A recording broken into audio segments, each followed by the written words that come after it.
ఒక్క దేవాలయంలో కోటి శివలింగాలు ఉంటే ఎలా ఉంటుంది? ఒక్కో లింగం వెనుక ఒక కోరిక, ఒక కథ. ఇది కేవలం ఆలయం కాదు, ఇది భక్తి సముద్రం. ఇది కోటిలింగేశ్వర క్షేత్రం. మన ప్రయాణం ప్రారంభమవుతుంది బెంగళూరు నుంచి. నగరపు శబ్దం మాయమవుతుంటే ప్రకృతి మనసును నెమ్మదిగా, ఆప్యాయంగా ఆలింగనం చేస్తుంది. కొలార్వైపు వెళ్లే ప్రతి కిలోమీటర్ మనసును దేవుని దగ్గరికి తీసుకెళ్తుంది. ఇదిగో మనం చేరుకున్నాం, కోటిలింగేశ్వర క్షేత్రం. లోపల అడుగుపెడితే మాటల్లో చెప్పలేని పవిత్రత మనసులో నిండిపోతుంది.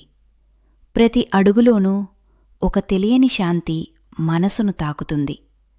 ఇక్కడే వాహనాలు పార్క్ చేసుకునే సౌకర్యం ఉంది. లోపలికి అడుగుపెడుతున్నప్పుడు మనసులో ఒక పవిత్రమైన భావన మొదలవుతుంది.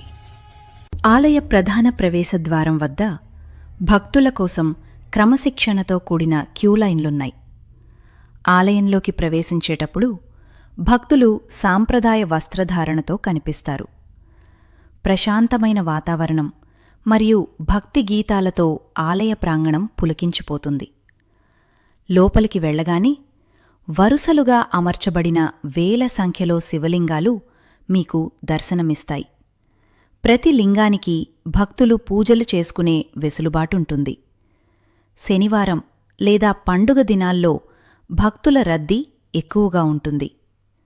భక్తులు ఎండ నుండి రక్షణ పొందేందుకు పైన షెడ్లు మరియు నడవరానికి అనువైన దారులు ఏర్పాటు చేయబడ్డాయి.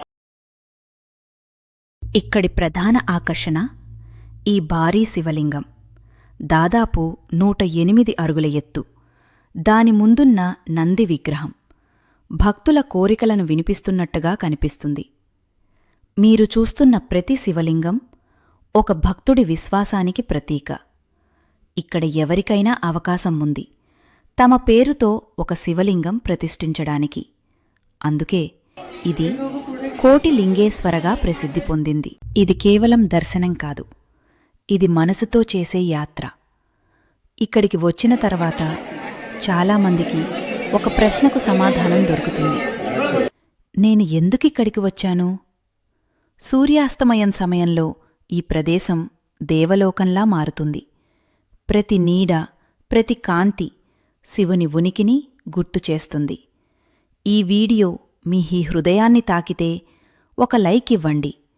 మీరు కూడా ఈ యాత్ర చేయాలని అనుకుంటే కామెంట్ చేయండి. ఇలాంటి పవిత్ర క్షేత్రాల కోసం సబ్స్క్రైబ్ చేయడం మర్చిపోవద్దు.